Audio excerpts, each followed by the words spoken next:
Neter Baya. We seek refuge and pay homage to the Supreme Most High Creator, whom ordains and conduct all that exists and non-exists. Libation. Ashe.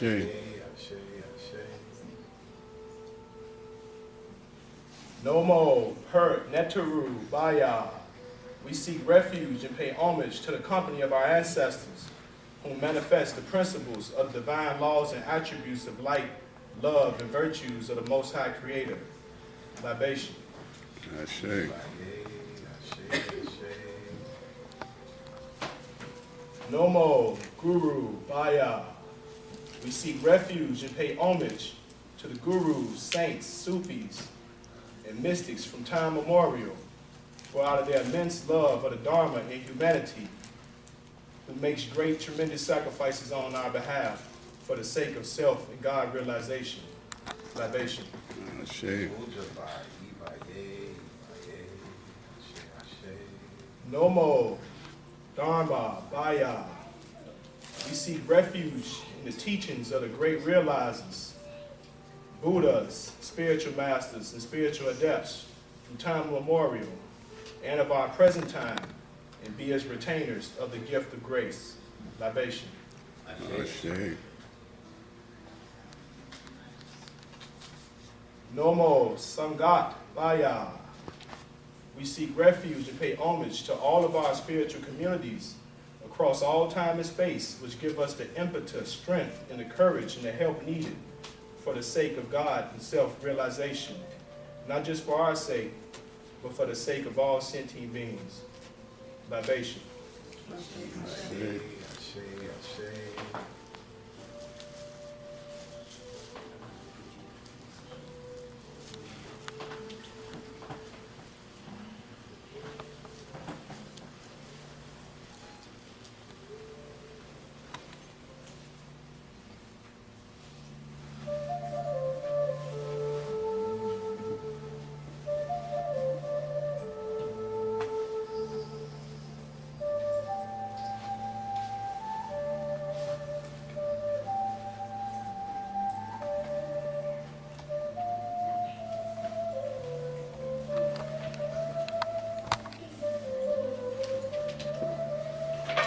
Hotel.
Second line.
Salutations and homage to Satguru, who is Brahm, the giver of supreme bliss, who is Satpurush, the embodiment of pure consciousness itself.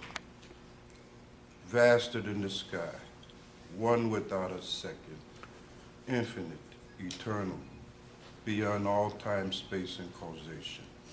beyond the three gunas in their modification, the dispeller of darkness, the bestower of light, the incarnation of divine knowledge, the supreme preceptor, Namo Guru Paya. Rashikumar. Ashe. Thank you. I want to start by thanking you all for your gifts that keeps coming on my birthday. I don't know if you're glad I'm still here or you're glad I'm getting close to getting out of here. I'm not sure, but in either case, thank you. And I did not get a chance to personally acknowledge all of your texts or cards, but do know that I appreciate your thoughts that you had wishing me the best.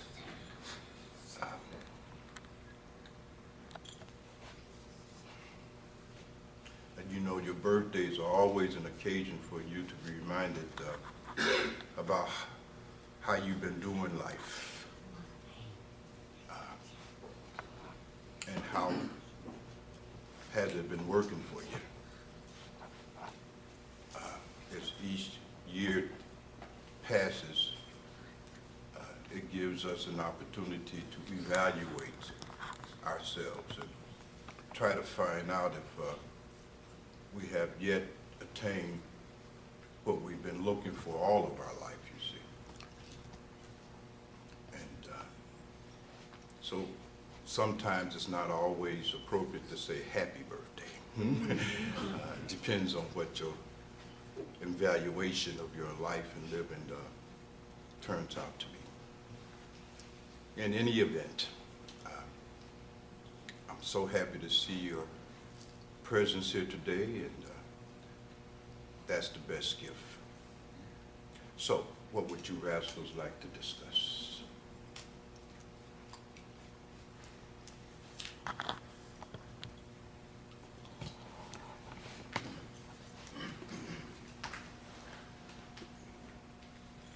Yes, beloved. Yes, an evaluation of your life. Of my life? Yep. Well, you know, actually that would not serve any of you very much, because it's not the inquiry that is most important. The most important inquiry is, how have your life been? You see? You want to always remember that other people have different kinds of karma. Everybody karma is their karma. So no matter what you will find out about others' life and how it unfolds, it may not necessarily have any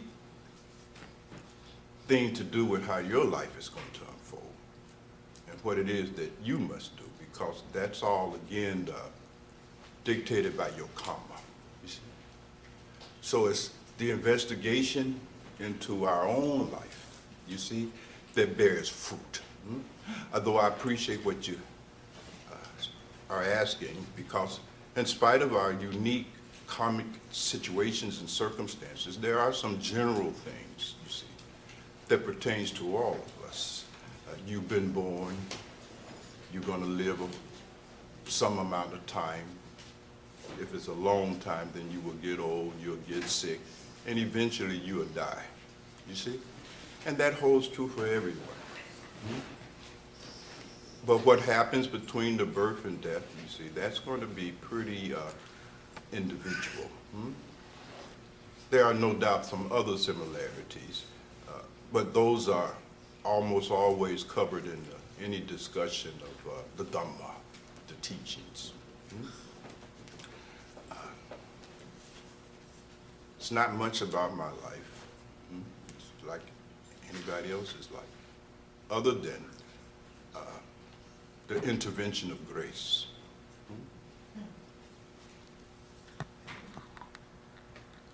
And that changes everything. So other things can be said, but I won't bore you with those things. Something else?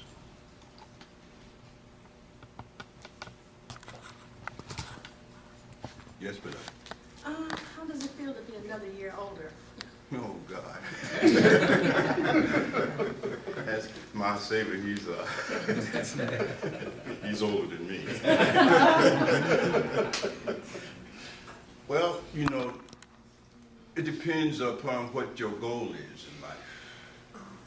If another year had brought you that much closer to your goal in life, you see, then you don't mind the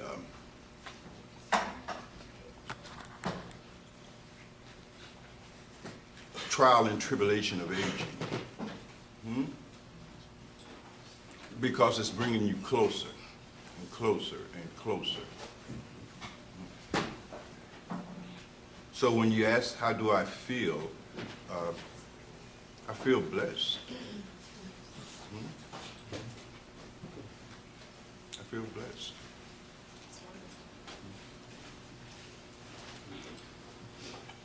Are y'all gonna go on with this? Are we gonna talk about something that's, yes, Cheryl, beloved. Well, this is my first time here, and so I really would like to know just a little bit about, I know it's a big question, but a little bit about the services and the beliefs. About the Services and the beliefs. service, oh, that is a big question. There's a book table out there, I'm gonna refer you to that. But you being family and all, you can holler at me. And that way I won't put them through this ordeal. So, but essentially, this is all about bringing our suffering to an end. It is called satsang. Satsang is a Sanskrit word made of two compound words. Sat, which means truth or real, genuine, authentic, so forth and so on. And sang, which means company. So satsang then is a gathering of individuals who are embarking on the pursuit of truth,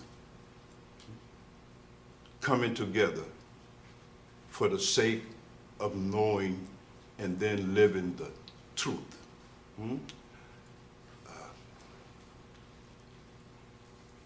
It is helping one another to find their way out of suffering, out of sorrow, out of this wilderness of the world. You see, the world is like a wilderness. And we have all been sojourning in this world, not only all of this lifetime, but for countless lifetimes, looking for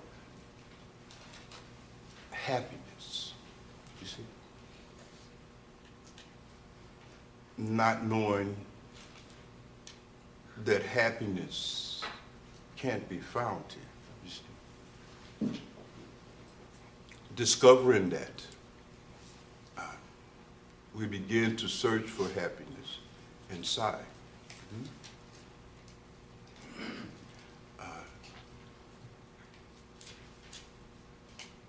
The realization has done that you can't quench your thirst from the waters of a mirage. This world is like a mirage. It only appears to be the source of happiness, much like a mirage appears in the desert, and the traveler rushes toward that mirage, hoping, thinking that once they arrive at the mirage, they'll be able to quench their thirsts. But it's a mirage, you see. It's Maya. It's not what you think it is, you see. And when one realizes that, then one wants to find the source of true water, you see. So basically, that's the theme. Hmm? That's the justification for such a gathering.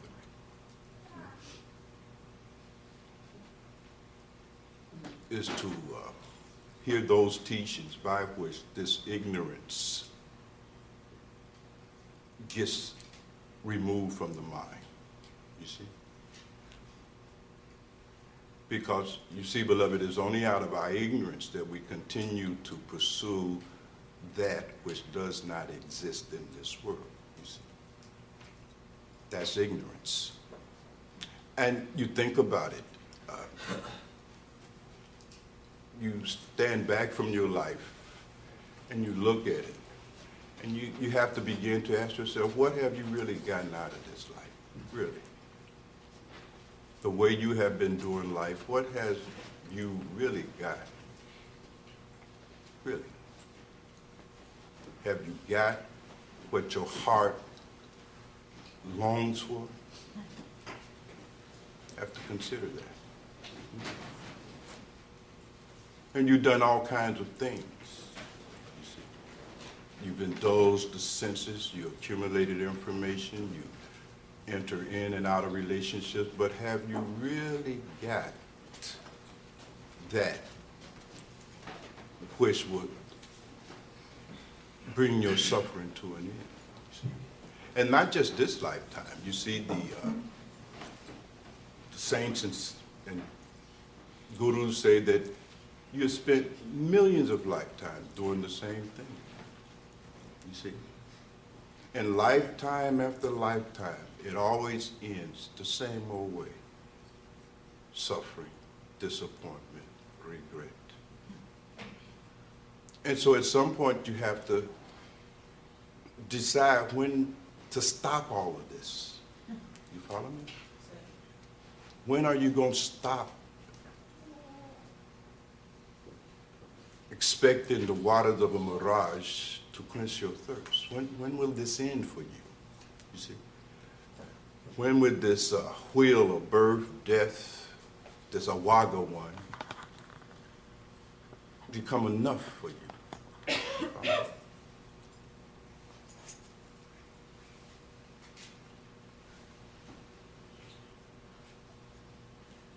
But before you can truly bring this up,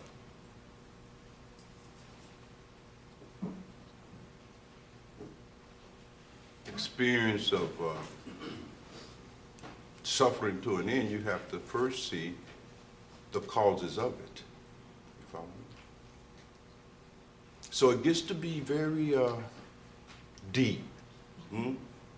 The African ancestor called it sogayi. Deep knowledge is required in order to see through this illusion, you see.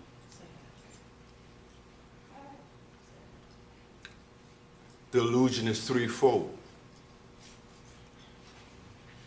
The first one is the sense of self that you are operating out of itself is an illusion.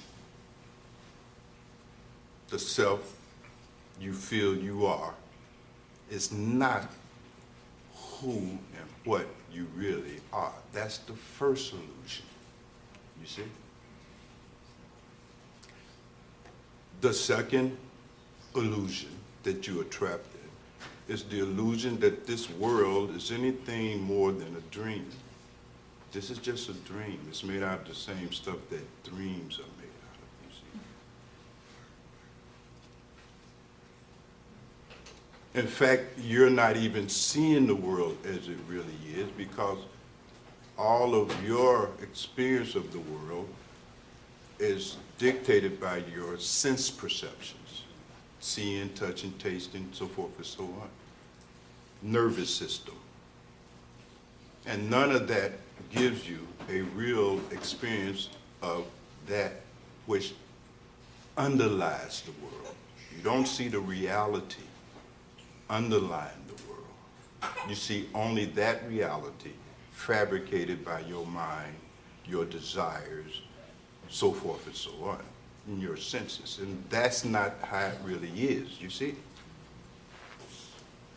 You see and believe that things out here are eternal, that things don't change. That's not the truth. Everything changes. Every experience you have is transient. It will not last. It is not eternal. But you don't see that because of your own desire for things to be other than the way they are. You see?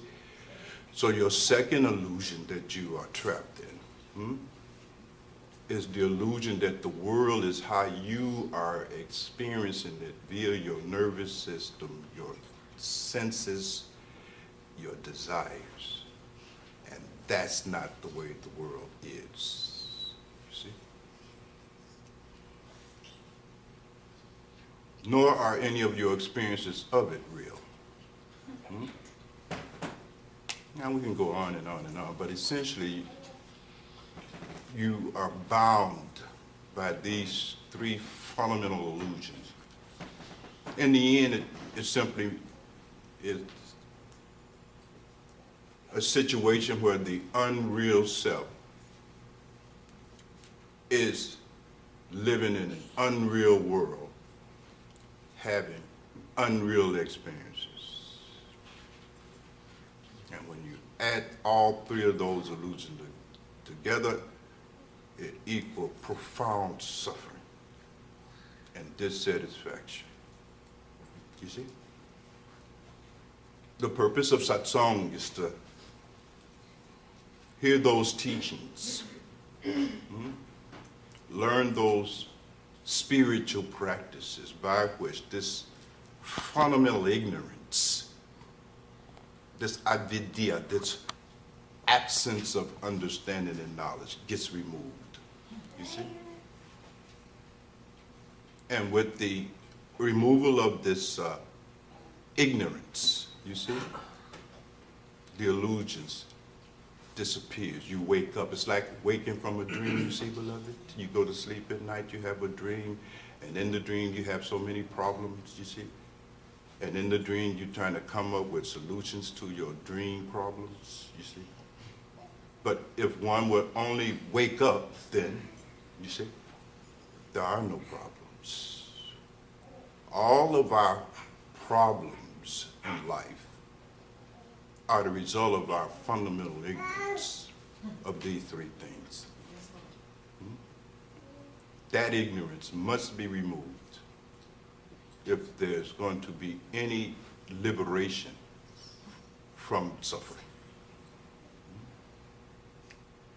Now there's a lot more involved in this. But there's plenty of literature, plenty of DVDs, and plenty of good folks here to share with you all kinds of information that may help you become free from that, you see. This liberation from suffering has been the aim and goal of all religions, all spiritual systems. It doesn't make any difference. The goal is the same. The means may be a little different, you see. But the goal is the same. Moksha, liberation, salvation, you see. Nirvana, extinction of suffering, you see. Mukti, you see, liberation. So many different religions and spiritual traditions have so many different ways of language in it, but fundamentally, it comes down to the same thing, you see.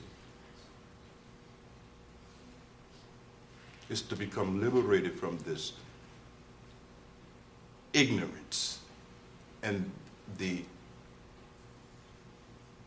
sorrow and suffering that that ignorance has resulted in over countless lifetimes, you see. In every lifetime you've had relationships. You've had a husband or a wife or a child. You don't even remember them. You have no idea. And you won't remember these people either. You follow me? All will become just history in memory and then disappears.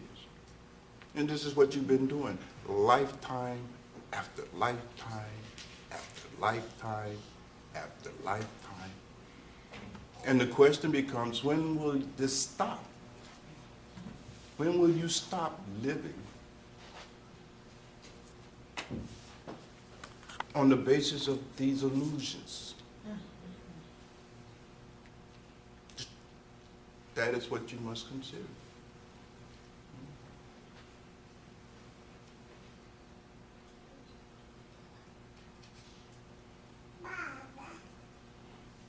So satsang is then, beloved, is simply an occasion where we come together and make our best efforts to purge our minds of this fundamental ignorance of the truth. Because only the truth can set you what? Free. And nothing else. Your husband can't set you free. Your wife can't set you free. Your job can't set you free. Your money can't set you free. Your food, sex, clothing, shelter, none of that sets you free. Truth is what sets you free. But you cannot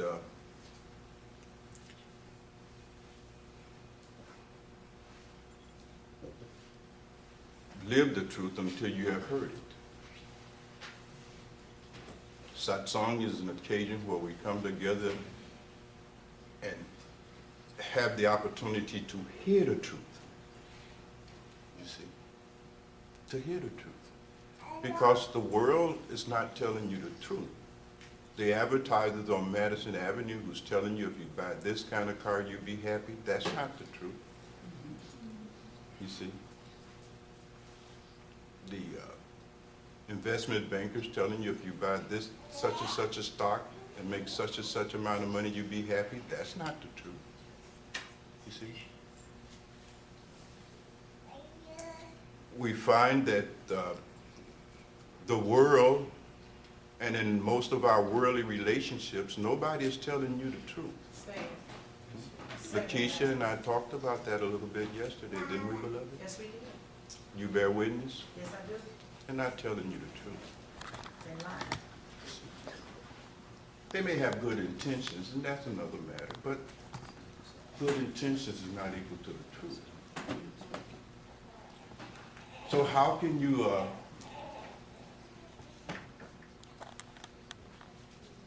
know the truth if you never heard the truth? Satsang is that opportunity to hear the truth. Now, once you have heard the truth, now the onus is on you.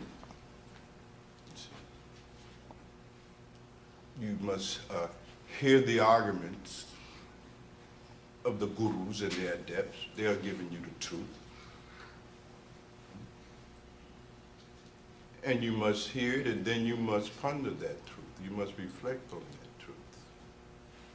You must consider it. You must go into it and see how the truth they have spoken is true for you.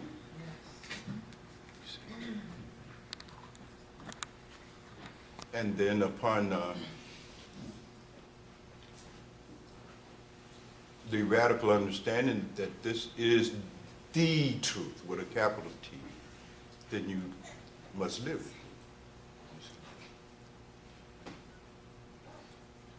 So satsang is an act of grace, whereby we are given the opportunity to hear the truth,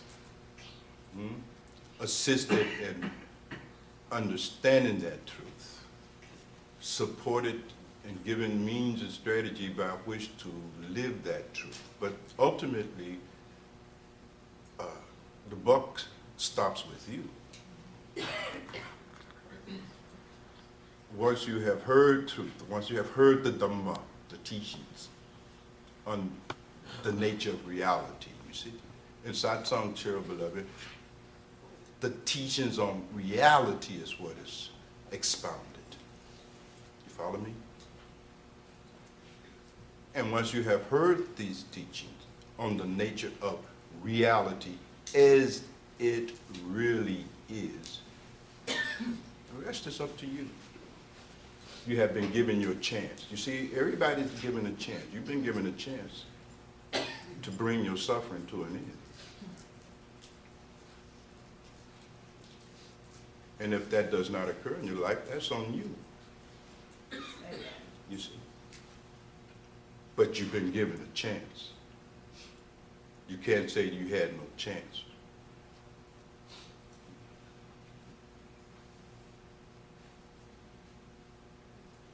But if you're not serious about being happy, no fooling, no care, then you piss away your chance. You see? You squander the grace. As Jesus would say, you turn your back on the Holy Ghost. You see? And continue living your life on the basis of your ego. This false sense of who you are, coupled with this false concept of the nature of the world,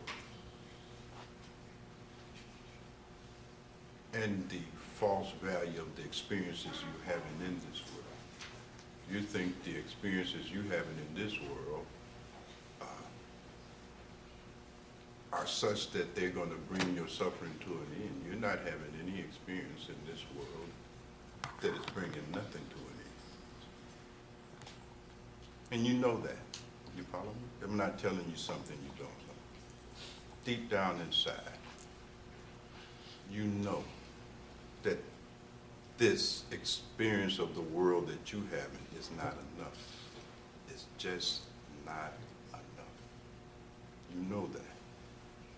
You try to pretend it's enough, but that's just pretense.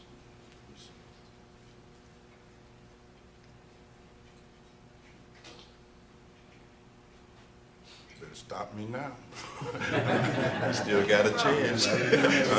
Someone else had a yes, sister, and then Bilal, you keep up with the hand. And what's the reason for it all? Now I was looking one behind you. Brother G. That's a good question, If we though. all participate in the dream, to some extent we are all participating in the dream. We have either created it or play a part in creating and maintaining the dream. And so, as she was about to say, why did we create the dream? Why did the no thing create the something? I don't understand. Yeah. It's you cannot understand it from where you are. It's like asking some question about one of the galaxies that's 1 billion light years away. You're trying to see something way beyond the range of your eyes, you see. But nevertheless, saints have tried to give us some idea, but it's just an ideal. You see, it's not the truth, because the truth is beyond any intellectual concept you can come up with, by definition. Are you with me? The mystics have simply called it lila. Lila. Lila is like an entertainment. It's interesting, you see. You mentioned dream, that we all in a dream. No. Everybody dream is individual. It's like everybody in here, if we were all sit here and go to sleep, no two people is going to have the same dream at all. In the same way, in your waking sleep, the experience you have, called samsara, is similarly unique. Are you with me? And they are very similar. That is, the dream and the waking dream, they're very similar. The dynamics are the same. The experience that you're having, beloved, is generated by your mind. Just like in a dream. Where do the dreams that we have at night come from? Have you thought? Sometimes it's because of the experiences I had during the day. Yeah, it comes from some of the experiences you had the previous day, right? Which is stored in your mind in the form of impressions. We call them samskaras, impressions, right? And they go into your subconscious or unconscious, you see? The chitta part of the internal organ called mind. And then when you go to sleep, right? Consciousness lights up those impressions. You know, like you go to a theater and you put a strip of film in the camera and you shoot some light through it and run the film and it produces cinema, right? Well, that's what you're doing. But you are seeing, touching, tasting, feeling, smelling the cinema. It's a movie you're making, right?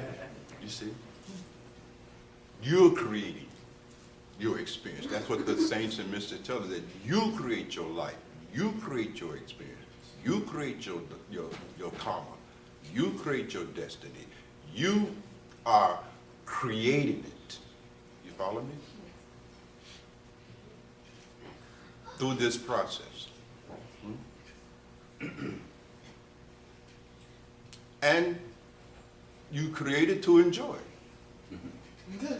But you can't enjoy it until you understand it's not real. See, if I'm a director and I make a movie, I make The Exorcist, right? I'm the director, right? So I put this whole thing together. I got the actors, you know what I mean? I know that Linda Blair's lead is not turning all, I mean, you know, I put it together, then I sit in the theater and I watch my film, The Exorcist. I'm not scared. I'm not running all out thing. You understand what I'm saying? I'm enjoying it. Because I realize I have created this and out of my own imagination. And it is not real. It's entertainment. You see? And it can be made of drama and tragedy. All of that makes for good entertainment. Somebody gets shot, you know what I mean? You see? But it's all good. So the saints then, beloved, upon enlightenment, when one has realized the truth, that is called enlightenment. Knowing the truth, their relationship with their own cinema, you see, is never upsetting. Hence their serenity, their calmness. Because they understand this is not real, this is my own creation. Hence they love, you know. Nobody loved The Exorcist more than the guy that created it. You know what I mean? I love this movie because you love your creation. Yes. Don't you? Yes. You created your children, at least so you think, right? In some sense you did create them, right? And you love them because why? You created them. You see? The Creator always loved His creation. So beloved, you creating all of us. We are your creation. Love us. You see? More can be said, but I'm giving you a kind of simplistic response. But I'm hoping you get the point. Bilal, who's next? Money. Wait, are you? He's Stand up, stand up. And then 1 year. This is a question, one has to do maybe with feminine energy and male interaction, etc. And it involves the story of Sita, and I understand, if this is true, that Hindu women honor her and as a model of purity and what they strive to become, yet her interaction with her own husband, he seemed to have mistreated her, don't understand her death. Counselors like Adler say that if you're dealing with a female who has an issue, if you know the story of Sita, you could be have more impact in bringing about a correction of a needed change to further their growth. But the story doesn't seem to make sense, and maybe it's because I'm bringing a male viewpoint to it. Would you elaborate? You see in the Purana of Brahman Sita, you see, there's many different levels of that story. And is she the same daughter of janitor that's in the Afrika? Well, you see, Sita becomes a kind of symbol of a certain kind of dynamic. And the God Ramayana by Goswami Tusi-Das. This story is told. And there are three different levels on which to understand that. Sita, for instance, is very often portrayed as the consort of the divine. Rama in the Ramayana Purana. Ram is the divine part of us, right? And Sita is that divine part of us, consort. Sita, therefore, represents intellect in that context, you see? Your intellect is like your consort, because your intellect is that part of you that creates knowledge. Intellect is that part of you that says, this is a chair, this is not a chair, this is a tree, this is a this is a that, you see? And your intellect, unless it is devoted to you, unless it is husband, you follow me? In such a way that it serves your best interest, can mislead you, right? Because the intellect that is not purified can give you wrong information about this. It could call a lamp a chair. It can get confused, you see? The intellect then has to be trained, taught, purified, you see, by Ram. So that Sita, the intellect now, gives Ram true knowledge. Your intellect, in fact, creates who you think you are. That's created by your intellect. But your intellect keeps telling you you're the body, you're the mind, you're your senses, etc. But it's when your intellect becomes Sita, it tells you, no, you're not the body, you're not the mind, you are pure consciousness itself. And then in that moment, Sita is transformed from a crow to a swan in the language of Goswami Tusi-Das, you see. It gets a little bit complicated, but essentially all of these Puranas, beloved, is again depicting the relationship between all of your faculties and the goal of Moksha. Now, on a more practical level, and I think you were speaking practically now, how we can take from these teachings in this symbolism of Siddha.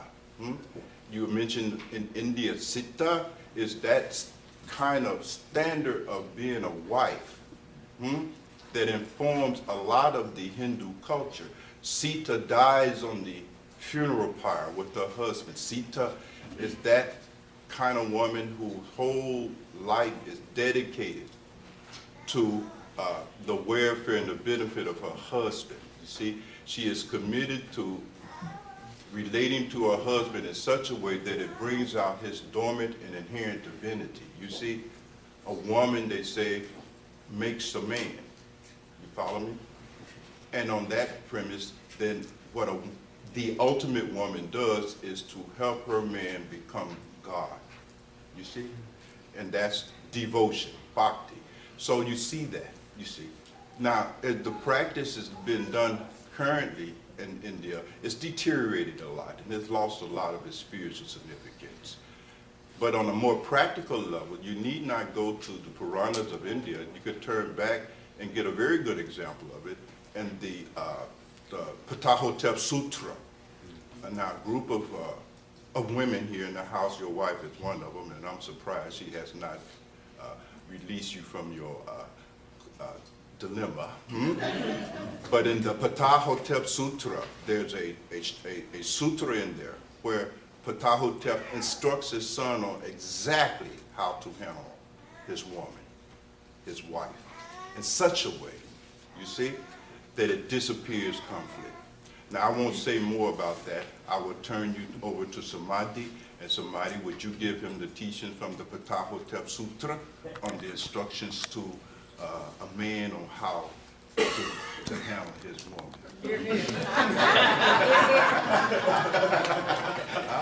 Fair enough? Okay, and then afterwards, Dayosab, if you are still dissatisfied, you know how we do it. You give me a call and we'll go into it deeper. But that's a very interesting thing. I hope I didn't say things that only confused you more. But it was a good question because I know Sergeant Darcy's been asking the same thing. You see. Now you asked if there a gender thing. You follow me? Gender is also part of karma, naturally. You see? So it's very complicated, very complicated. It's not something that I can easily respond to. But there are whole sets of scriptures that answer these questions. And if we had a more auspicious circumstance here, I would have the opportunity to teach you those scriptures, you know, because there's a scripture for every question. These mystics have left nothing unaddressed. But some of these scriptures are hundreds of verses of teachings that has to be given, and you have to be guided through it, you see. Now some of you are studying the Asravaka Gita, some of you the Ribhu Gita, some of you the Patahotep Sutras, you see, some of you Guru Gita and so forth, but there's hundreds of sets of teachings designed to address each of our questions. But as I said before, it is an ordeal, you see, because they have to be gone through. The intellect has to be guided, because very often we don't even know how to reflect. We say, I'm going to reflect on this, but the problem is you really don't know how to reflect. Your intellect has not been trained how to reflect. So the function of the Swami, the function of the Guru is to guide your intellect into the inquiry that you're making. You see, you have good questions. You want to inquire about profound matters, but your intellect, your buddhi, your intellect is not sufficiently trained to make such an inquiry. So the Swami or the Guru or the Adya guides you, takes you through the consideration, like holding your hand so that you don't deviate, you don't go on a tangent, you don't come to wrong conclusions. That is what happens very often, you see, beloved, when there's no guru or adept associated with a religion, you see. When there's a Jesus or someone that has attained what Jesus has attained, then they can guide you through the gospel, so to speak. But on your own, you can read the Bible and you'll come away with all kinds of nonsense. You can read the Quran and you will come away with all kinds of nonsense. You can read the Dhammapada, you can read any scripture, but you're reading it with an intellect that is not trained, it's not sharp. Say it. You see? Say that. You see? You can read books on the Vedanta, but if your intellect is not sharp, you will come away from Vedanta with nonsense. You can read the Upanishad, but with an untrained and without a sharp intellect, you're not going to come away with right understanding. You see?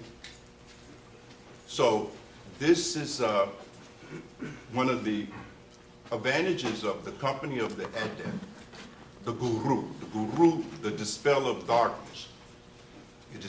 That darkness is our ignorance. You see? It's our ignorance. So maybe Dayosal, if we are blessed down the road, maybe we will have a chance to really reconstruct how we do satsang. And then feature different sets of teachings, and then collectively visit them, so that we may be able to get much deeper understanding about these very profound matters. Another twist that we can put on it is like karma. You see, you have a wife, right? And your wife becomes the principal vehicle through which your karma is delivered. She's like a syringe. You follow me? Your karma is in her. She shoots you up with your karma. Are you following me? The same is the case with your husband. Those people in your life that are closest to you at any given moment are simply delivery systems. You follow me? They bring you the results of your karma. So you have to understand something about karma to understand the relationship between human beings and what's that all about. Do this make sense to you, beloved? A little bit of sense? So you created karma, all right? That karma has to be undergone. Your wife, your children, your siblings, these close, intimate relationships, all of these play some role as delivery systems, bringing to you the consequences of your own karma. Karma is created on different levels, you see. Karma means action, the result thereof, you see. You can create karma with your body, with your speech, and with your mind. For sake of simplicity, let's restrict it to those three just categories. And so let's say if you have created some karma with your body, then there's going to have to be some body to bring that karma back to you. You follow me? Let's say that you have been violent in some lifetimes and you punch somebody, right? Well, maybe 3 or 4 lifetimes later, 10 or 12 lifetimes later, depends on when your karma can get scheduled for payment. You may find yourself in a relationship with a man that's beating your ass. Because you got an ass whooping coming. Pardon. Now that doesn't justify it, don't misunderstand me, but you know, you have to look at these things from a cosmic point of view. You see. You created some negative karma with your speech. You lied on somebody. Okay, well, now somebody's going to have to lie on you. You see.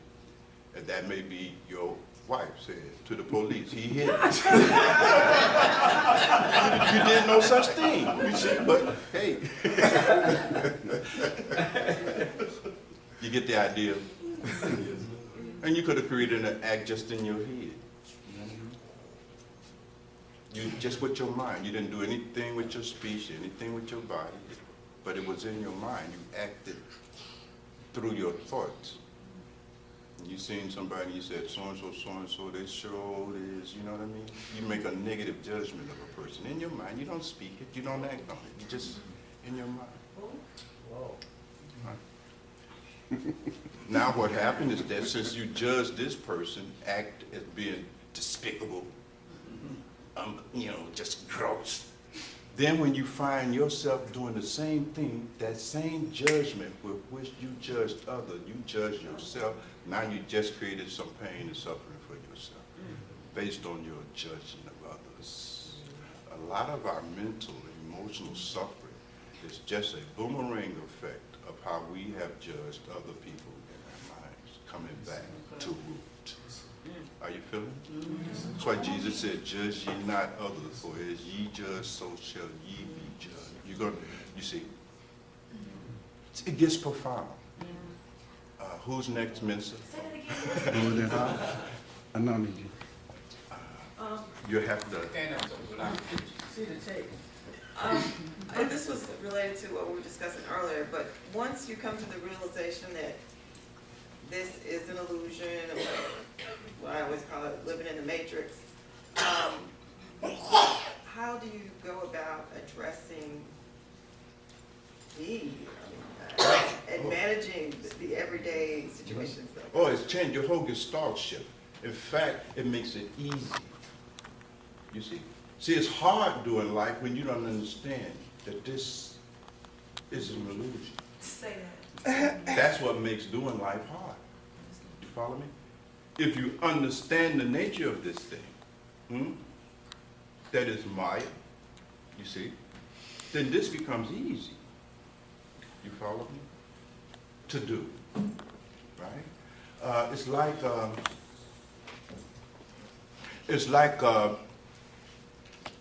seeing a snake in a rope because of the dim lit room that you entered.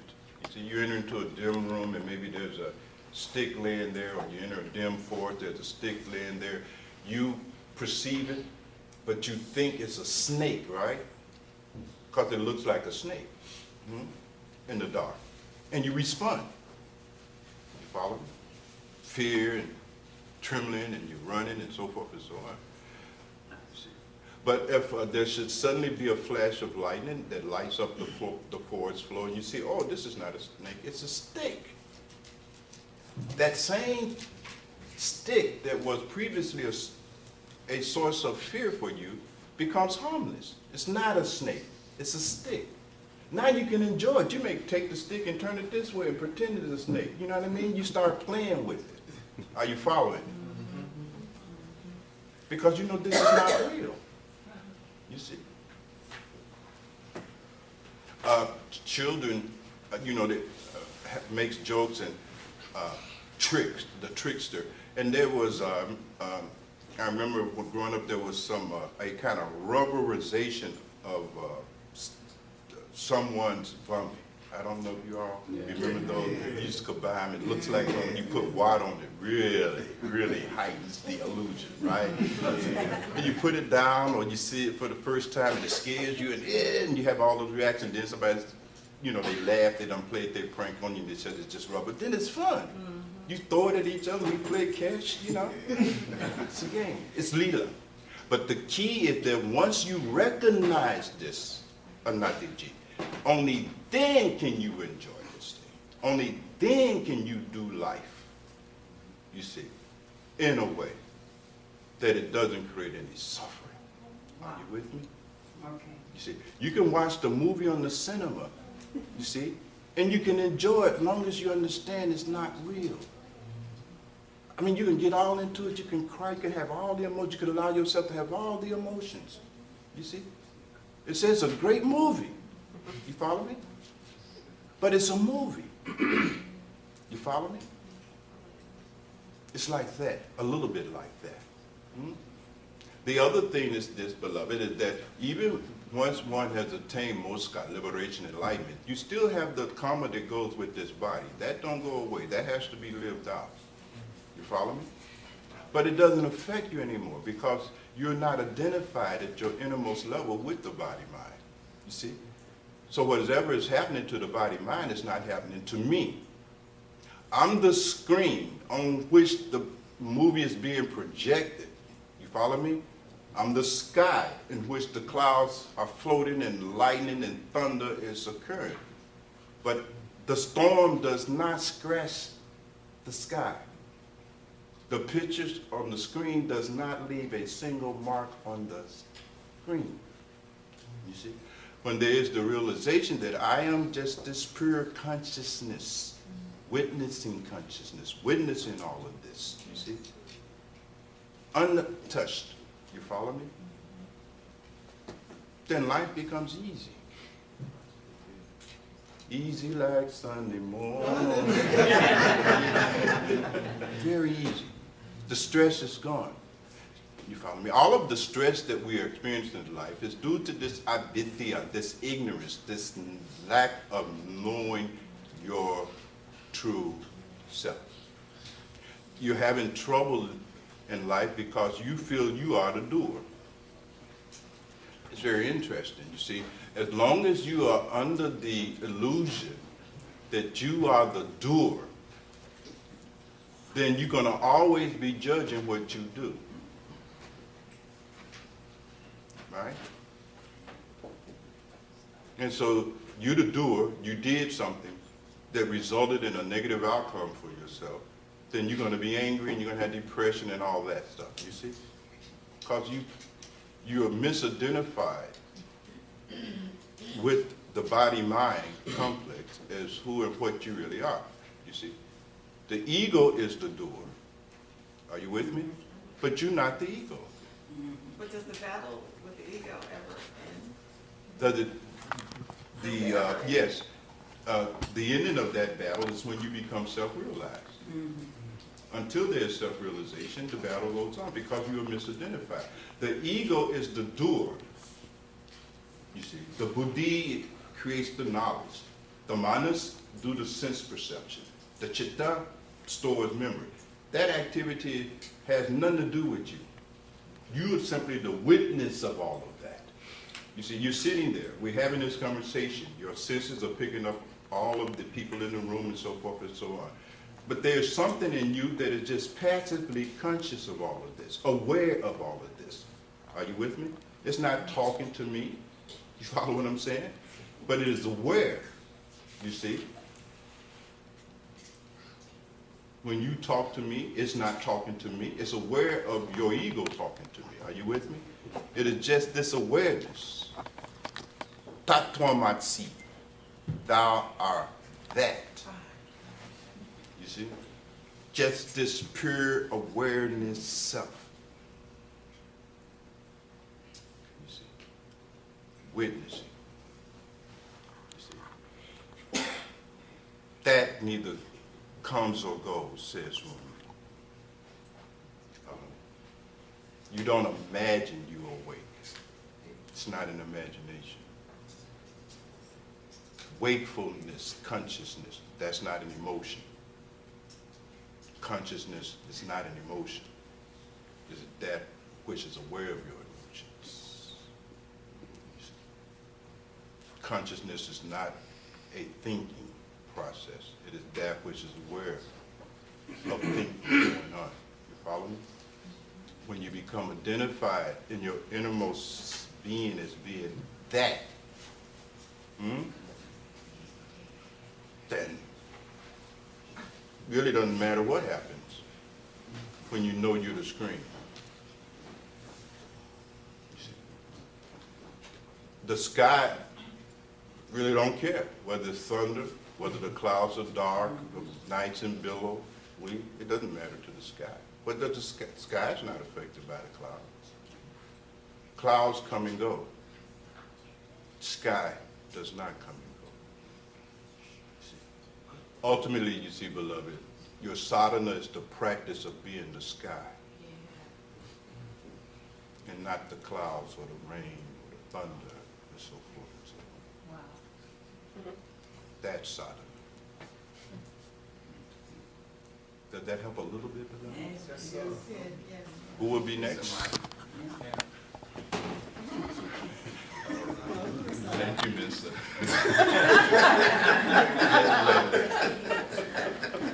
Based on everything that has been said about us not knowing our true selves, when does one actually undertake an honest reflection or evaluation of one's life, or can it even be done? Well, that must be done in order to begin the process of self-realization. Just where you at. It's just like where you standing is where you must move in this direction. You can't begin from any other point in the room to come here, you see. So you begin where you're at, you see.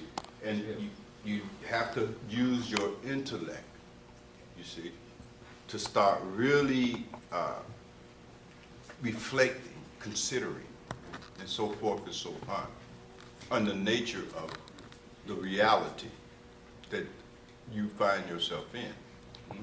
How can one tell one's really being honest with oneself, or are we creating a reflection or an evaluation that is Accurate and authentic? yes? Yeah, that's where the guidance comes in. You see, that's why we take the help of the Swami, the Guru, the Adept, you see,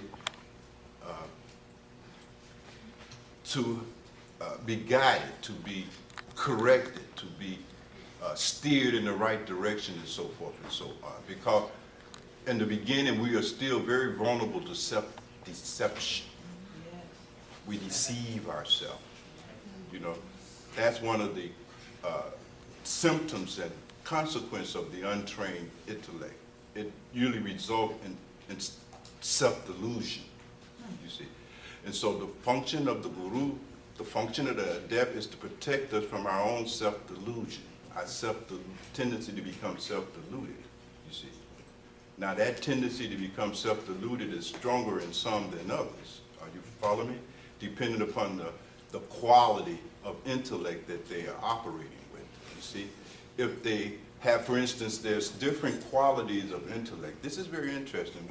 We'll probably explore some of this a little bit more another day. But there are certain qualities that characterize every phenomena, gross, subtle, causal, you see. Every activity at the level of the body, speech, mind, emotion, every event, both inner and outer, has a certain quality. Those qualities are called gunas in the tradition. And there are three types of gunas, what they call sattvic, rajasic, and what they call tamasic. Okay? Tamasic is a kind of dull, you see, lazy, dark, you know, lethargic type of quality. You see? Inertia. You see?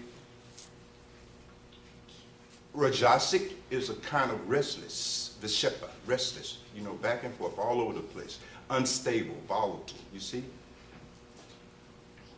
And sattvic is balanced, calm, clear, so forth and so on. So every aspect of our being will reflect one of these qualities as dominant. All three are going to be there, but one will be dominant. So let's say in our case, we're talking about the intellect, which is that faculty that we have to do reflection with, right? So let's say if your intellect, the quality of your intellect is tamazic, it's lazy, it's dull. It don't even want to think. Say that. It don't even want to do it, you know? I'm sleepy. I mean, you think for about 2 minutes and, you know, it doesn't want to think. It doesn't want to reflect. It's lazy. They're intellectually lazy, slothful, you see? They would say, well, won't you just, you know, give me all the answers. They don't want to do any reflection to get the answer. Just give me the answer. Just give me the answer. You see? They're lazy. They're intellectually lazy. Tamasic. Are you with me? Or if they do try to do the reflection, their tamasic intellect always come away with the wrong understanding. You see, the Bible will say this, or the Quran would say this, or you read this and this Gita, that Gita, they'll come to a conclusion that it's all together wrong. You're amazed to see how you getting this from that. No connection. Tamasic buddhi. Dull. You follow me? Very dull.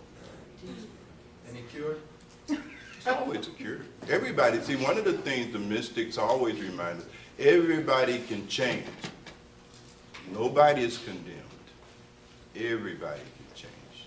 You see? Everybody.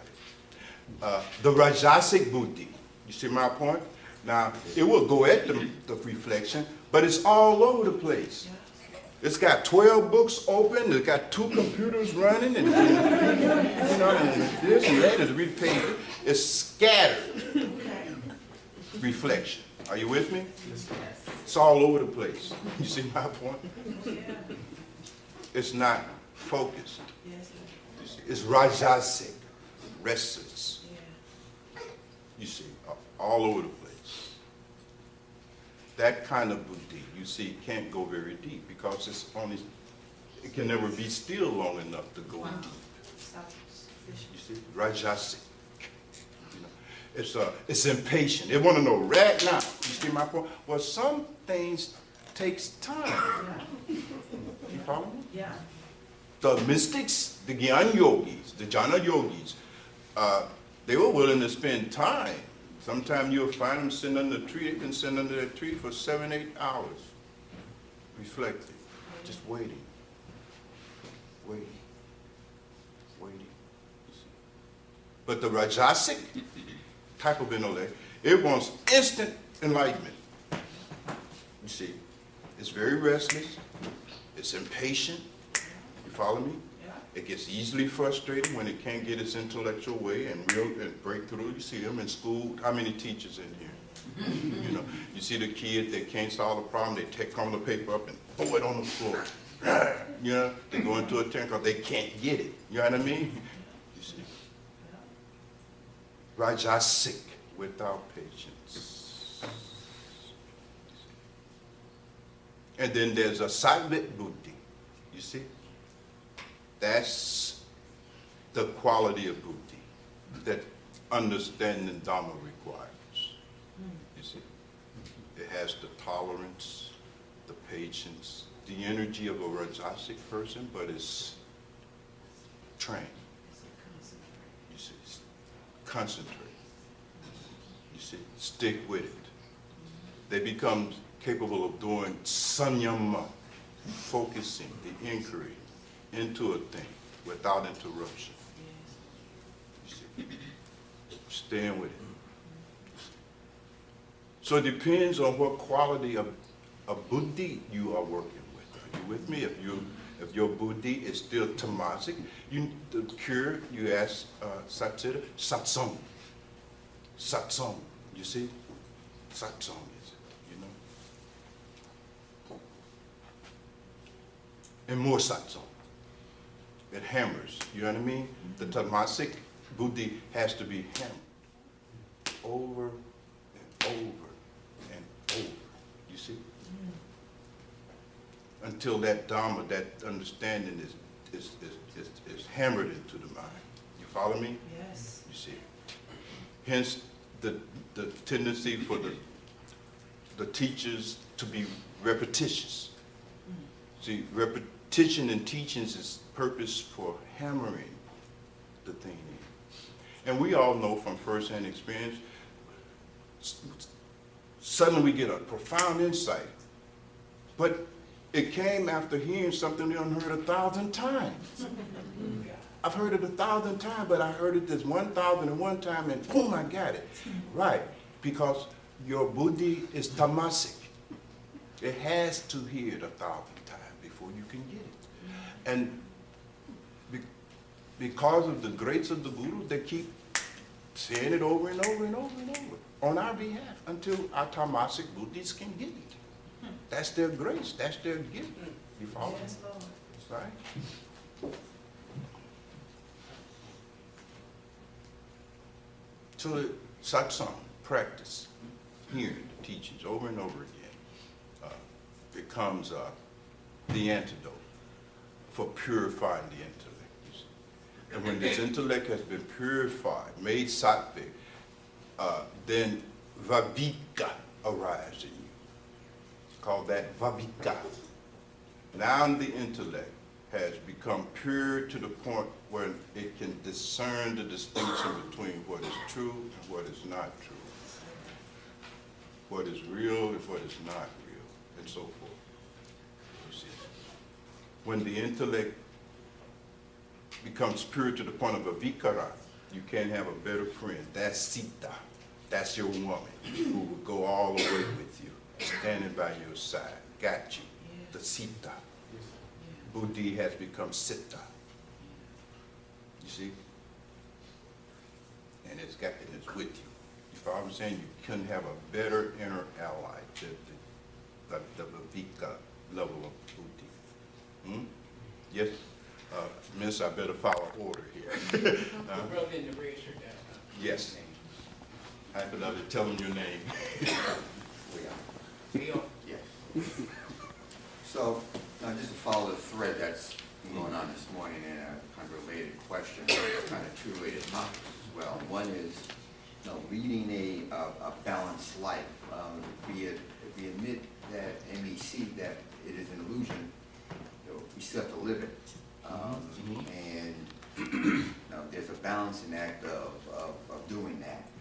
And then I think there's a battle that continues on with the ego to do that.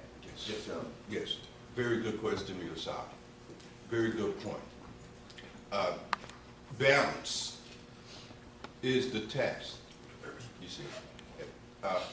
You won't even become realized until you have balance first, you see. You don't have to balance after realization. The requirement for balancing is prior to self-realization.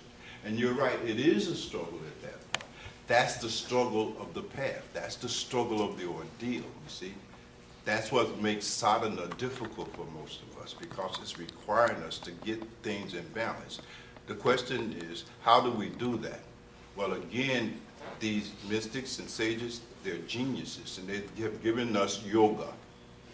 The function of the yogas is to create that balance. You follow me? Now, when you really consider our makeup as human beings in terms of our inner qualities, we have a physical body through which we do actions, right?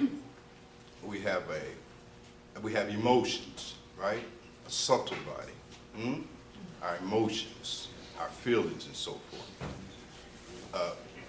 We have will, that part of the mind that wills, desires, and so forth and so on. And the intellect, right? Okay. So let's say, just for the sake of simplicity, let's call it body, emotions, will, and reasoning. Okay? Intellect. All has to be balanced, trained.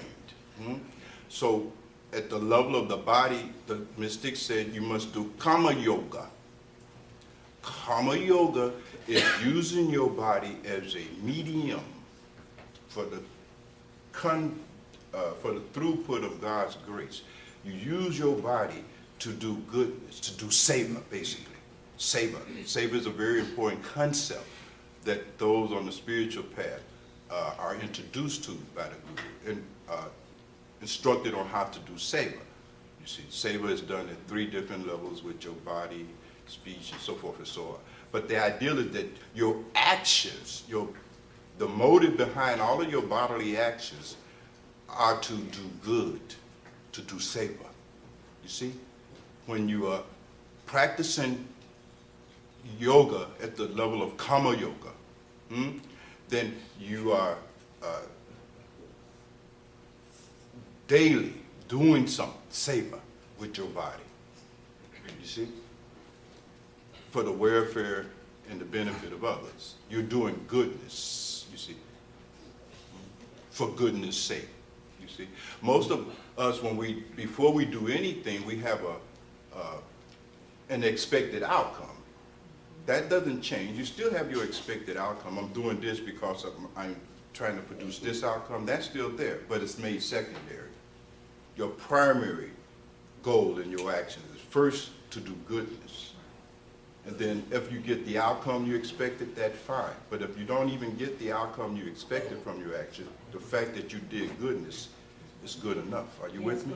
You're not attached, therefore, to the result of your actions at the secondary level. Are you following me? Yes, Lord. You follow what I'm saying?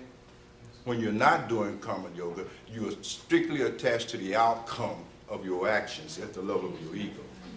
You follow me? Your ego wants something to be a certain way, and you act in order to make that occur for you. You see, you do not factor goodness in it at all.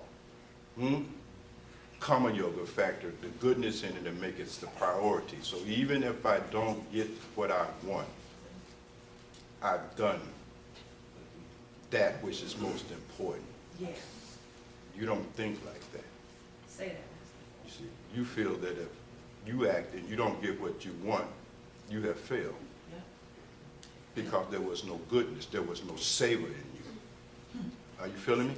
So Karma Yoga begins to balance that part of our being.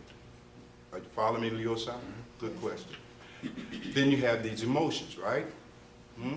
You discipline these emotions. You transforming your emotions just like you were transforming your bodily actions and interaction with others. You transformed it through Karma Yoga, right? From selfishness to seva. Similarly, you transform your emotions as well. Because right now, let's say you love your wife, you love your children, you love your job, you love your brothers, your sisters, but you don't love God. That has to be transformed. That's called bhakti yoga, the transformations of your emotions. You see, redirecting of your emotions, because you're loving people based on ego. You follow what I'm saying? My wife, my husband, see, it's all ego based. You follow me? It has to be transformed, you see, to love of God. You see? Bhakti yoga. And that's a very deep yoga. It's a very deep practice. Now, I'm not able to exhaust all of this, Leo Saab, but in light of the sincerity of your question, I'm trying to say a little bit to it. Speak to your inquiry here. You see, Bhakti yoga is a profound level of what must be done to become balanced in our being. You see,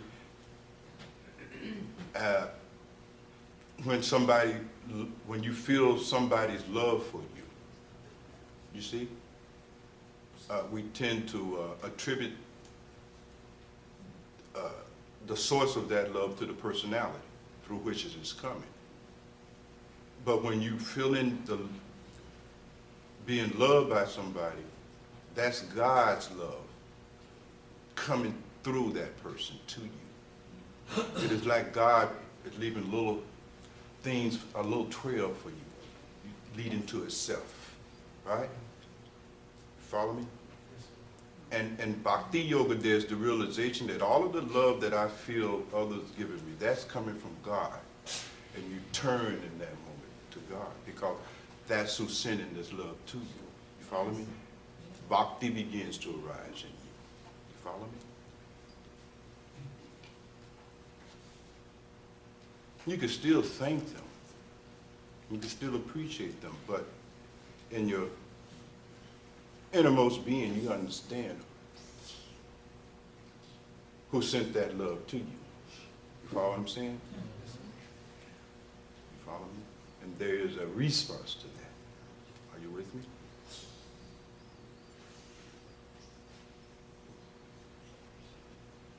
And as your Bhakti Yoga deepens, you see, you begin to practice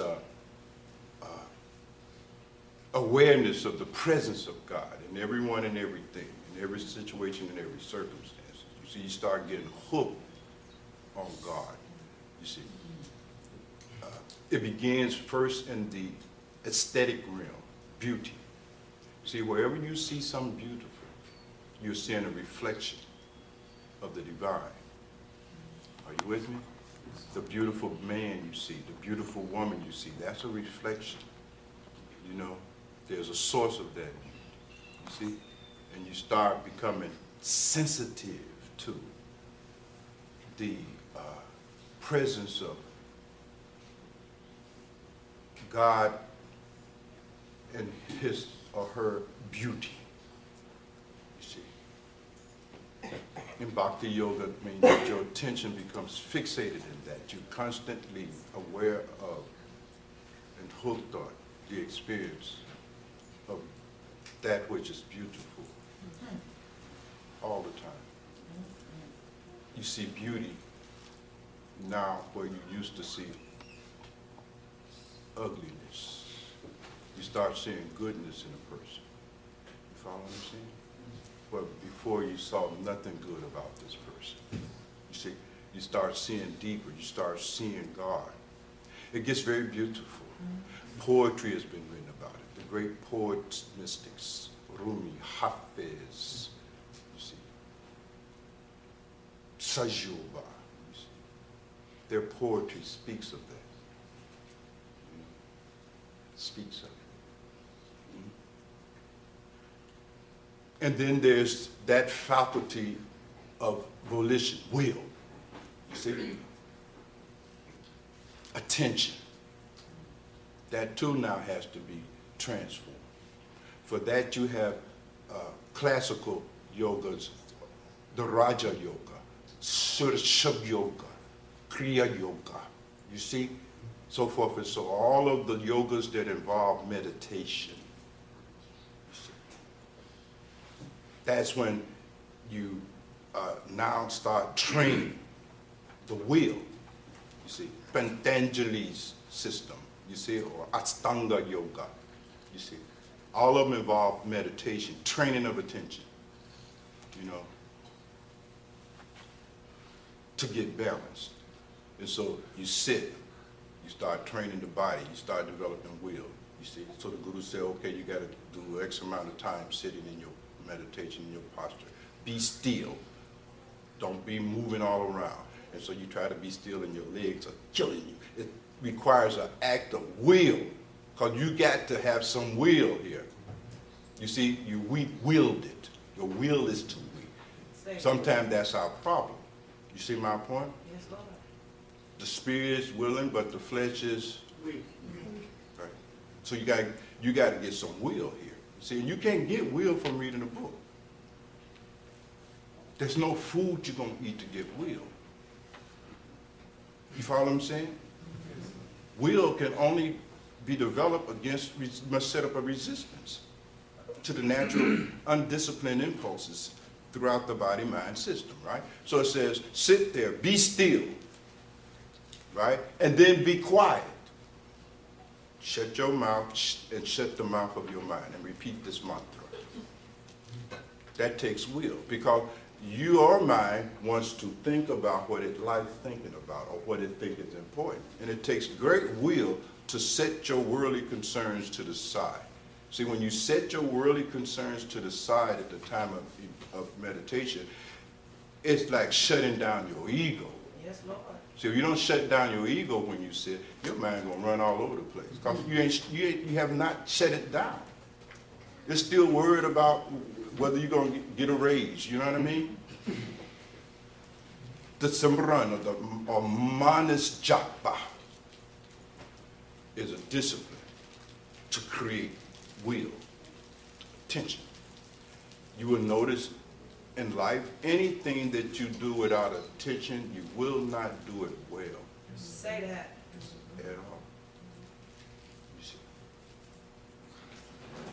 Quality actions require attention. Say that. Anything that you do that will have high quality, have high beauty, will require your ability to do it with attention. Yes, Lord. But you can't do anything with attention because you have not trained your attention. The Buddhists call it mindfulness, the training of attention.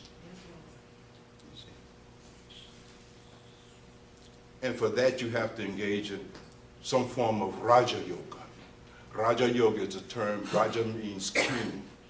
It's because a king typically is a person that has a great will, because they're running kingdoms. You understand what I'm saying?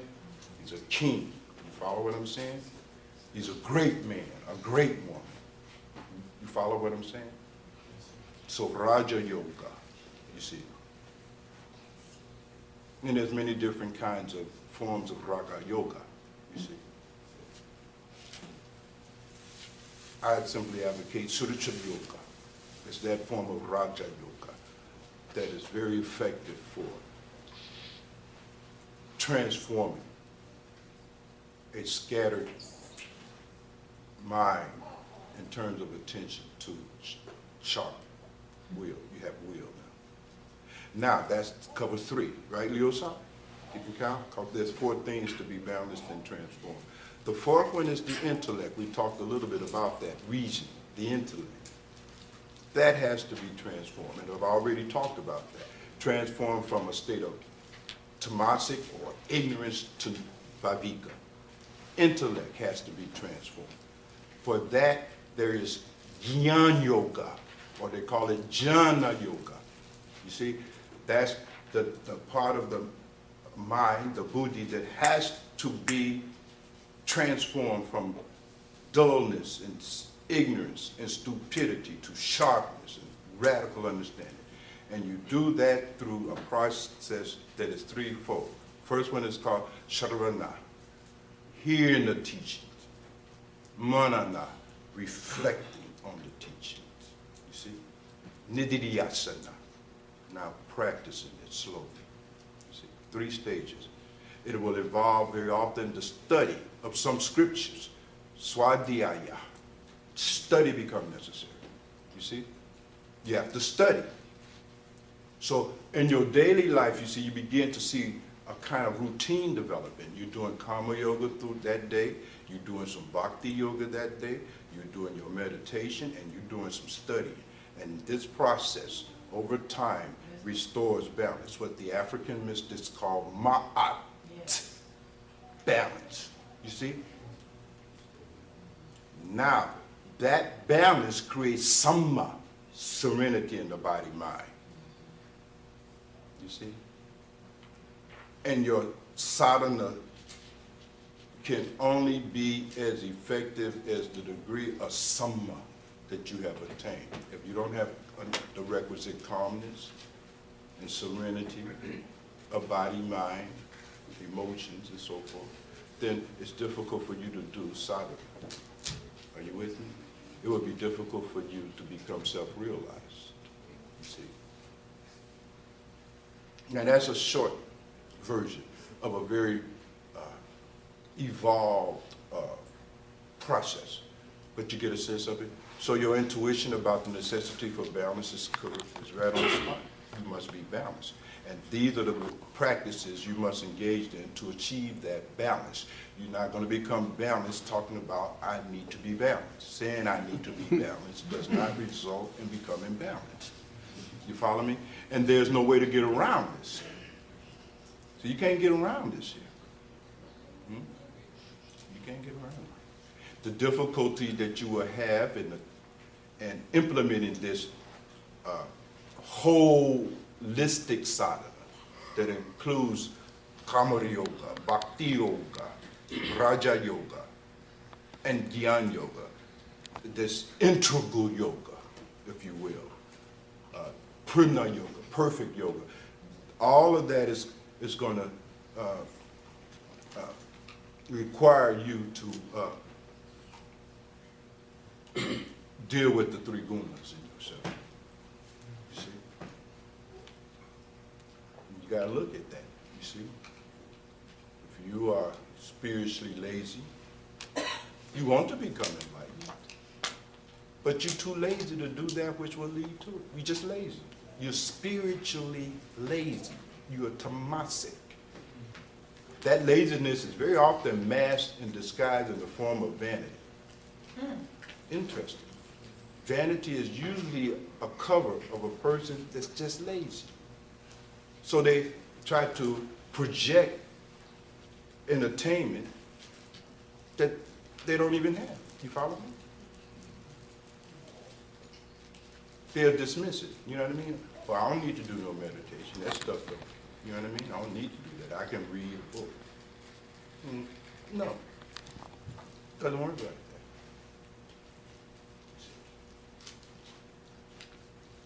Or they're rajasic. They're all over the place. They're trying to do too many things. You see, on one hand, they want to become self-realized. Then on the other hand, they want to become a billionaire. You see, they're torn.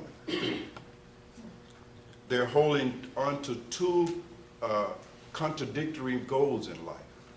You see, they're clinging to the world, and yet at the same time, they want to transcend it. You see, samshya.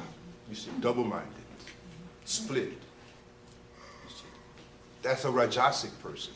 You see, they run here toward the spiritual path for me, then they're back and forth.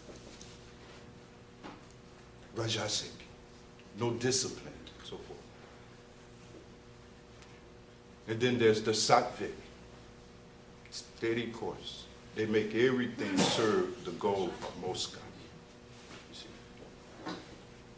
that's what Dhamma, real Dhamma, the practice of real Dhamma is about. You see, you start with karma yoga, this fundamental transformation of your actions, whereby your primary motive is not always or only the outcome for ego gratification, but for the sake of goodness for others, you see, becomes the dominant one. That becomes the foundation piece of Dhamma, you see? And Hindu philosophy, there's different stages of the purpose of life. It unfolds into 4 different stages or degrees, if you will. The first purpose of life is to do goodness, for goodness sake. No matter what you do, whether you fail in your achieving your personal expected outcome or not, it's not important. What's important is whether you succeed in doing some goodness. Maharaji used to always say that even in our ordinary transactions in the world, if we're a businessman or we're doing something, make sure that the person who paid you gets the better part of the deal. You follow me? Always give more than you get. You see? Make goodness the primary outcome for yourself. If you get the secondary one, that's good too, you see. But make goodness the primary motive of your actions. That's the foundation of Dhamma. That's moral, that's ethical, that's sila. You see, some people presume that they can achieve self-realization without being moral and ethical. That ain't gonna happen, that ain't gonna never happen. You see, that's a rajasic way of thinking or a tamasic way of thinking. You know, I can bypass ethical, moral behavior. Not necessary. Completely deluded. You see?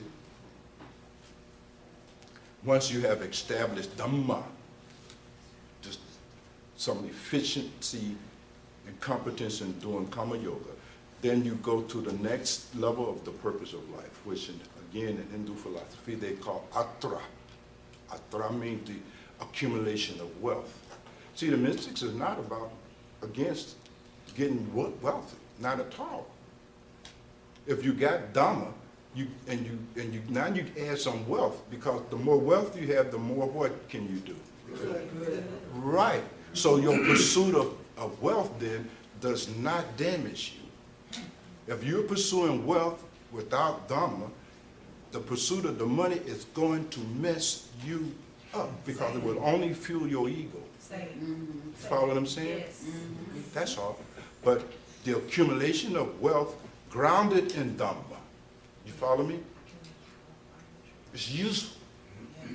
You see, Janaka, somebody mentioned Janaka, that's a king with treasures. You understand what I mean? Millions and millions of dollars being used to do more and more goodness. But if you just want to accumulate money for the sake of your own selfish gratification, that motive in pursuit of money limited to your own self-gratification will always mess you up. Always. Let me underscore, always, no exception, will mess you up. See, will cause you all kinds of problems.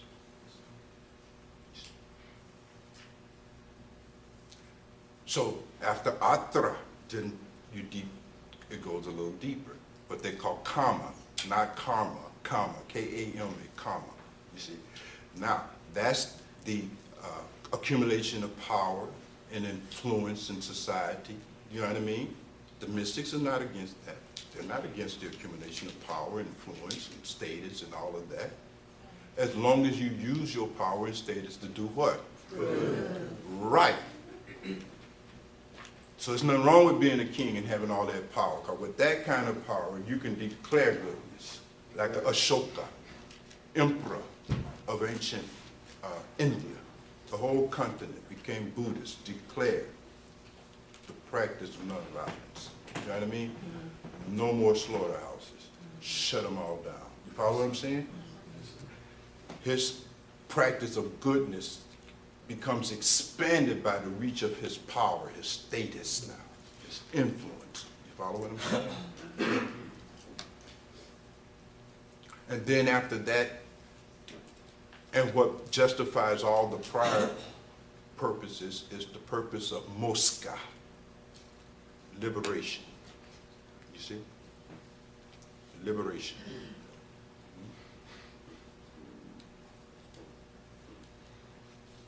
And when that liberation is attained, you see, then that person can do the ultimate goodness for others, which now is to show them the way to become liberated from all of it. You see how that works? So Dhamma is the practice of Kama Yoga. Atra, expanding that reach by adding wealth. Kama, get some power, some influence, social status, fame, whatever it is, and use that to reach a larger audience to do goodness.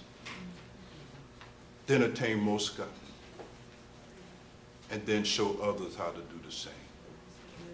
That's the purpose of life, according to the mystics. Our purpose of life is just the opposite. It's get me as much money as I can, damn the world, you know, I don't care, just me and mine. You follow what I'm saying? Just twist it. You can't become self-realized following that course of life. That's just not going to happen. And these kinds of processes require great discipline. You follow what I'm saying? You can't be lazy and pull this off. You can't be arrogant and pull this off. You can't be stupid like that. You know, arrogance is one of the most deadly qualities of mind that we all can have. Again, in the Patahotep Sutra, Patahotep speaks beautifully about the danger of this arrogance and this false sense of superiority. You're so smart, you don't need to do sadhana. Look at that. If you were so smart, why aren't you enlightened? Why aren't you happy? If you're so smart, why your life is just falling apart? No quality relationship nowhere. No wife, no children, no nothing. Just all bullshit. You know what I'm saying? I love it. But you're so smart. I got a PhD. So what? So what? Can show you tons of PhDs in a nut house somewhere. Say it. You follow what I'm saying? You're so smart. I'm following my mind. Good. Now look at what has happened as a result of following your mind. You see, I'm not trying to take from you the freedom, because freedom is important. But I want you to really consider, look and see what has been the outcome of your life following your mind. Look at that. Stop lying to yourself. Stop deceiving yourself. Stop deluding yourself. And see what that has looked like. What has been the result? No quality relationship that you can point to. No friends, or whatever it is. I mean, but look at your life. Confusion. Look at it. Look at your life. And see what has been the outcome of you following your mind. Look and see what has been the result of you elevating your opinions to truth. As if your opinions are equal to truth. It's your opinion. That ain't equal to no truth. You follow, in my opinion, this. Oh, okay, go look and see what, in my opinion, kind of way of living has led to. Look and see for yourself. Are you following me? Yes, Lord. You're trying to bring people to Moksha. You have no Moksha. You try to bring people to sanity. You insane. You try to get people to change their life. You can't change. This is a classic error among therapists. I'm a therapist. I understand. I see it every day. You're therapists, you're trying to show people how to change. You can't change. Say it. Say it, Lord. And you lost in this pseudo practice of therapy as a way of avoiding dealing with yourself. That's why you went into therapy in the first place, to learn how to deal with yourself. That's why you studied your psychology, hoping to find a way to get yourself straight. Now you got a degree and you done deluded yourself. Is that about right? Say it, Lord. Say that. You understand what I'm saying? You acquired all this information, the Rajasic intellect, got all this information, That information has not transformed you. Look at your life. You're still terrified of dying. you're still gripped in the bondage of amavesa. Amavesa is this craving to not die. You don't want to die. You got 12 PhDs, all this information. Look at all the fear you still got. You see? That information ain't did you no good. It's just information. It's not transformation. So when are you going to stop wasting your life accumulating mere useless information? It's the question. I think I better stop now. I'm not reading. Nobody's shot or anything. Who will have the last question? Who will have it? Come to the He had a question too. That sounds like in the book of Coming Forth by Day, Kinetic Text, the passage basically says, unity and oneness without a second felt a desire to experience itself in its infinite forms. Now, is the end result of that desire self-realization? Say that one more time, beloved. Unity and oneness without a second felt a desire to experience itself in its infinite forms. And so I'm trying to see, is self-realization the end result of that divine desire to... Yeah, there must be what they call mumuksha. Mumuksha or bira is the intense longing. Not just the desire, intense longing. The longing that a fish will have for the sea if it's out of the sea. You follow me? That kind of longing for self-realization has to be there. You follow me? That is what fuels sadhana. You see? There must be this longing to really become self-realized. You see? There must really be this longing for the truth and nothing but the truth. You see, it must become a matter of life and death. It must be genuine, not emotional. I'm not talking about intense emotions here. You see, very different. You see, I believe in your Kula group, you all will eventually approach the Astravaka Gita. I believe Abhyasa talked about that. I know it's what I did one time. We were talking about that. Well, when you get into that scripture, what you will see is Janaka, King Janaka, reaching that point of Mamuksha, because he was the king. He had all this money, all this wealth, all this power, and he could see this is not it. You follow me?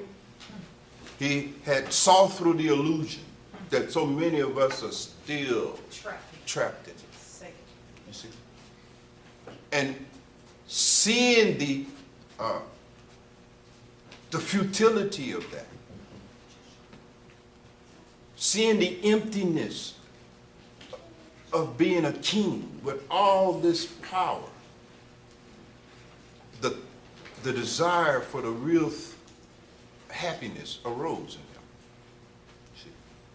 So much so that, and I'll let you all visit that story in your Kula process, but at the end of that story, you see, his intensity was so much that he took a 10-year-old boy, Astravaka, as guru. Because Astavaka, even though he was only 10 years old, and this is a king much older than him, could bow down and get that knowledge. You follow what I'm saying? See, we're so arrogant, we can't bow down. You follow what I'm saying? Like you some kind of perfect disciple, you looking for a perfect master because you perfect. You ain't no perfect nothing. You follow what I'm saying? Janaka was not caught in that trap. Janaka recognized this boy here, this little 10-year-old boy. Body is 10, soul. You know what I mean? It's not 10. In this little 10-year-old boy, the incarnation of divine knowledge has occurred. Janaka bowed down, was instructed by Astavaka. and became self-realized. See, it's got to be real, you see. You got to really want that, you see. Now that mamuksha, it grows, you see. You grow. You come to satsang, you hear about self-realization and the change that makes in your life, and slowly a desire start rising. It's like you hear about a good movie. People keep telling you, Tantraji, that's a good movie. Tantraji, that's a good Tantraji. And then slowly something, you say, man, let me go see this movie. You follow what I'm saying? Sort of like that. You keep hearing Jesus, you keep hearing Muhammad, you keep hearing Buddha, you keep hearing Baha'u'llah, you keep hearing Zarathustra. You see? You keep hearing Ptah Hotel. All these great mystics speak about the glory of self-realization. And slowly that begins to create in you a desire. That's the benefit of satsang. You become influenced by the company of these mystics, you know, and they start occurring in you see. Maulana Rumi, you see, had that. So when Sham Tabriz came and encountered him and said, Rumi, you've been reading books on Allah, writing books on Allah, giving great lectures on Allah all these years. Have you ever met Allah? And Rumi thought, no. And that thing in him was triggered now, you see? That transformed him from a scholar into a mystic. And remember, the difference is vast. The difference is vast. You see? Scholarship and the desire to know more and more and more and more and more. Intellectually. It's not equal to wanting to become more and more and more and more. You see? That mamuksha is a desire to become. You see? Rather than the desire to know about. Yes. The distinction. You follow what I'm saying? But it must be there. You see? Absolutely it must be there. Oh, we're going to have a good time. How many come into Nam Day? What is Nam? Y'all scared. Well, everybody can't get there now. Wait. All right. Let's see. The doctor give me the number later. All right. I think we said enough for today.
Sweet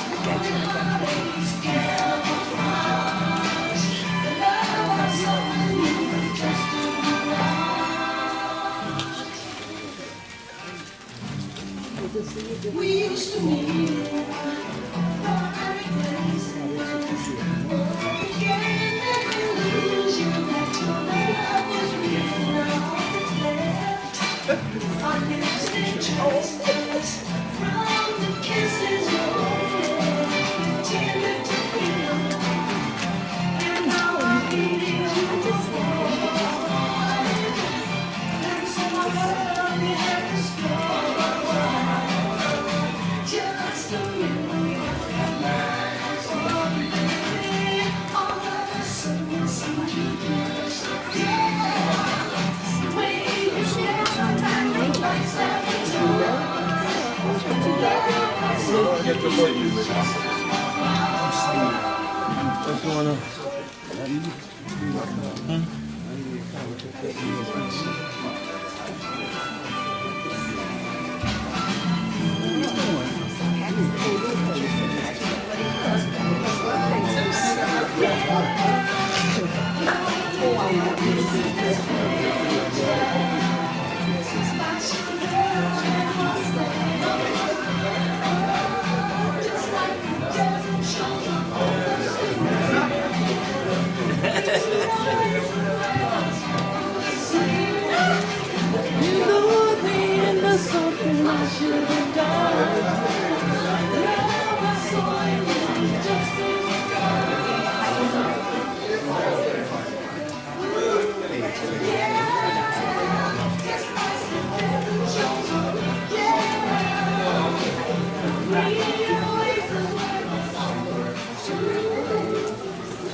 I'll be the best I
can.